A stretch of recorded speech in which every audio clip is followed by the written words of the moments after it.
So ito kabayan, magandang awareness na ibibigay ko sa inyo. Kasi may pasyente, actually hindi lang naman tong pasyente na ito maraming pasyente na kagaya nito, kaso lang hindi ko nagagawan ng vlog. At ito, yung pasyente ngayon, medyo kakaiba. Pero same. Lahat na itong pasyente na ito kabayan na na-interview ko, okay, siyempre sa akin lang din naman, para makapagbigay sa inyo ng awareness. Information kabayan ha, hindi po ito medical advice. Marami kasi ang mga pasyente dito kabayan na positive sa Helicobacter pylori. Isang klase ng bakterya na namumugad dyan sa ating mga bituka. Normal flora kung ituring basta nasa tamang bilang sila, pero huwag ka kapag yang tumaas ng bilang nila, pwede at maaari kang magkaroon ng hindi magandang karamdaman kabayan. Bakit ko ito sinasabi kabayan? Kasi ito nakakagulat. Okay? Itong pasyente na ito, since January na, itong 2024, naging naming pasyente ito. Itong si Sir ito. Okay, pasintabi po sa mga kumakain habang nanonood po ngayon ha. Ito ang pinasa niyang dumi kabayan. Okay, pencil-like. 34 years old. Kabayan, walang pinipili ang sakit ngayon. Bata man o matanda, iba pa rin kasi talaga ang nag-iingat kabayan. Okay, unahan ko na muna. Pasyente mahilig sa burger at pizza. O kung ikaw mahilig sa ganyan, hinay-hinay kabayan ha. Panoorin mo ito ng maayos. O in short, kung ikaw ay mahilig sa fast food. Etong pasyente na ito, laging positive sa Helicobacter pylori. Kasi gumagawa kami ng test dito, mapa-antibody man yan o antigen. So, kung pinag-usapan antigen sa stool, pinag-usapan sa antibody, sa dugo po siya kabayan. Ngayon, bakit ko gustong sabihin ito sa inyo? Okay, given na yung pasyente, positive siya sa Helicobacter pylori kabayan. Nagulat lang ako na nagpagawa siya sa malaking ospital at ang sabi niya sa akin, sinabi ng doktor sa kanya na meron daw siyang bukol sa kanyang stomach. Sa mismong stomach kabayan. Ang sa akin din naman, pero hindi ko na sinabi sa kanya, bakit kung sa stomach lang nang merong bukol, bakit ganito ang dumi mo? Okay? Kadalasan ng karakteristik kasi kabayan, kahit basahin nyo po yan sa mga literature, studies, research, mga ganyan. Iba kasi kabayan kapag may bukol ka sa colon. Okay? Pag may bukol ka sa colon, pwede yan ang nakapagbibigay ng ganitong klaseng dumi. Pencil-like kabayan. Nasilip ko na ito at meron siyang, kung nakikita nyo, medyo black. Okay? Ayan. May bahid siya ng mga pagkaitim. Ang itim na yung kabayan, dugo po yan.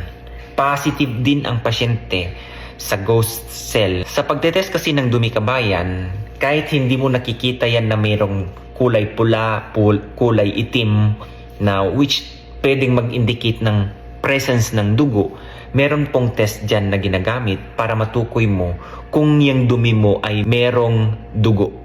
Ang test po dyan ay FOBT, Fecal Occult Blood Test. Marami niyan sa atin ang nagpapagawa ng ganyan. At marami ding mga laboratoryong gumagawa din ng mga ganyang FOBT. Positive ang pasyente ng FOBT, positive sa H. pylori. Tinanong ko yung pasyente, ano bang nararamdaman mo, sir? Para maibigay ko sa inyo ng awareness. Ito kabayan ha, kung kayo nakakaramdam ng ganito. At tandaan nyo to, kung kayo po ay mahilig, okay? Kasi ang pasyente, ang nararamdaman niya nung una, parang nangangasimang sikmura. Parang tumataas ang acid.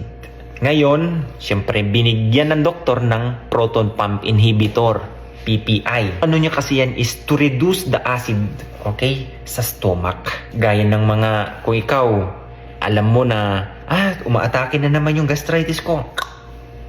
Proton pump inhibitor. Kabayan, base sa pag-aaral po ha. Sinasabi dito, ang resource is Mayo Clinic Medline Healthline. Ang sinasabi kabayan, na itong pag-take ng mga ganitong gamot, isa yung risk factor sa pagkakaroon ng bukol sa colon o stomach. Okay, back muna tayo sa pasyente. Kabayan, itong pasyente na ito ha, nakakaramdam lang siya ng hindi sobrang pananakit. Kabayan, tandaan nyo, kahit na nasa pinaka-late na stage na yung cancer o kaya bukol sa loob ng katawan natin, minsan at kadalasan wala yung nararamdaman ng pasyente. Magugulat ka na lang pag nagpa-test ka na, ayun na, pak, nakita na. Tapos pag sinuri, kung ano mang biopsy gagawin dyan, sasabihin, stage 4, mga ganyan agad. Mag-ingat po kayo, kabayan. Kaya nga, ang purpose ko dito sa pag-vlog ko na ito, kabayan, mabigyan kayo ng awareness. Kasi itong nangyayari dito sa laboratory, yan mismo ang sinasabi ko sa vlog ko. Nangyayari po talaga yan, kabayan. Okay? Mainam pa rin na maging aware, kabayan, sa kalusugan, ha? Ngayon, kabayan, itong pasyente na ito. Sabi niya, sir, bakit ganun? Nagkaroon ako daw ng bukol sa loob ng bituka ko. Sabi ko, ano bang ni-request pa isa ng doktor? Nakita ko sa request niya kasi online eh. So, na-open niya yung kanyang file. Ni-request siya, kabayan, ng PET. Okay, hindi pa siya nagpagawa. Pero, kabayan, tingnan nyo naman yung dumi niya. Oh. Tinanong ko siya, madalas ka bang nagaganito? Sabi niya, minsan siya nakakakita ako ng pula mismo sa dumi ko. Ngayon naman, madalas puro itim. Kabayan, dugo na yan. Positive ka sa FOBT. Okay? Tapos kahit hindi mo nakikita yung kulay black na yan, yan na mga senyales kasi na may problema sa colon. Ngayon yung sinasabi niya mas sa bituka. Ito, kabayan, ha? Take note na yung pasyente positive sa H. pylori, Helicobacter pylori. Minsan yan ang sinisisi ng karamihan sa ating mga doktor kung bakit ikaw ay nagkaroon ng ulcer. Ngayon, ano ang Helicobacter pylori? Isa itong bakterya, kabayan, ang sinasabi sa Healthline, Mayo Clinic at Medline, common cause ng gastritis, common cause ng ulcer, common cause ng pagtaas ng acid, na pwedeng mag-contribute sa hyperplastic polyps and adenomas. O, isipin nyo, kapag may mga omas-omas sa dulo niyan, ibig sabihin bukol yan. Ano ba ang cause kung bakit nagkakaroon ng kagaya ng nitong sa pasyente na may polyps o kaya merong bukol? Ito, kabayan, ha, causes. Pwedeng sasabihin, long-lasting stomach inflammation. Eh, matagal na siya na merong H. pylori infection. Hindi po ba? Kaya kayo, kabayan, kapag may naramdaman kayo, huwag kayo basta-basta take lang ng take. For example, nung sinasabi ko dito sa aking proton pump inhibitor na yan. Okay? Meron din sinasabi dito na familial adenomatous. Yun yung rare naman ito na syndrome. Inherited naman ito kung sa pamilya mo meron. Ito ang pinakalas. Causes number 3. Regular use of certain stomach medication. Isipin nyo yan. Fundic gland, sabi dito, pagkakaroon ng polyps are common among people who regularly take proton pump inhibitor. Oh, yan lang naman yung nagre-reduce ng stomach acid eh. Minsan hindi natin alam na yung ating ganyan, gaya ng tinitake natin, okay, yan pala ang nakakakos, nakaka-trigger ng mas iba pang sakit. Yung H. pylori na positive sa pasyente, kabayan, marami dito yan, ha. Huwag niyong baliwalain yan kapag kayo ay positive, lalo na kapag antigen. Kung tinest kayo sa dumi. Okay. Ang test kasi na yan, meron ding breath test, meron ding antibody sa dugo, or antigen sa dumi. Ngayon, kapag kayo positive dyan, magpaalaga kayo sa gastroentero, ha? Ito ang tanong, kabayan. Yung H. pylori ba pwedeng mag-cause ng tumor? O, sagot.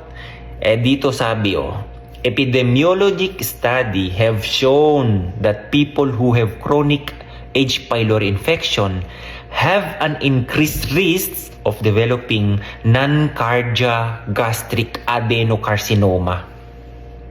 Masabi ko, pag may oma, ano na yun? Bukol. That is cancer in the main part of the stomach. Baka dito sa pasyente na yun, kagaya. Excluding yung part closest dito sa ating esophagus. So, hindi pwede sa taas. Sa may stomach lang talaga. Ngayon, doon naman sa nag-take ng mga kagaya ng omeprazole. Can omeprazole side effect cause cancer? Sabi dito, official answer ang sabi, ha. Long-term use of proton pump inhibitor, kabayan, or PPI, ito yung mga acid suppressing agent such as omeprazole, mga ganyan, has been associated with an increased risk of stomach cancer. Alam mo ba yan? Diyos ko. Etong pasyente, nung tinanong ko, kabayan, panay siya proton pump inhibitor. Para, kasi nananakit yung tiyan niya, mabawasan daw yung acid, okay. Nagtitake ka nga ng proton pump inhibitor, kabayan, malamang sa malamang effect niyan, gumaganda ang pakiramdam ng bituka mo. Ang sabi dito, official answer, omeprazole, proton pump inhibitor, kabayan. Bakit ko to na brought out? Kasi akala nyo lang na yung pagkakaroon nyo ng ganyan, for example, hyperacidity, gastritis, GERD, ganyan, ibig sabihin tumataas ang acid. Marami dyan ang nagtitake ng mga PPI o proton pump inhibitor na gamot. Base sa pag-aaral, kabayan, huminay-hinay ka. Okay? Tingnan mo yung mga pagkain na hindi masyadong nakaka-trigger ng acid dyan sa ating mga bituka para at least mabalanse mo. Hindi porket may gamot, okay, na pwedeng pambalanse. Kasi may mga gamot pang-reduce sa acid eh. Okay? Huwag mo sanayin ang sarili mo dyan. Kabayan, ang sabi dito mismo, merong correlation yan kapag sobra ang gamit mo ng PPI, pwedeng mag-cause ng cancer, stomach cancer, kabayan. Okay? Isang halimbawa lang po ito, kabayan, ha, na naway, alam nyo yun, kapulutan natin ng aral. Kasi, hindi lang natin alam, kabayan, na sa simpleng pananakit ng tiyan, meron na pala tayong bukol sa loob ng mga stomach o kaya sa intestine natin. Alagaan nyo po yung kalusugan nyo, ha. Kala nyo biro.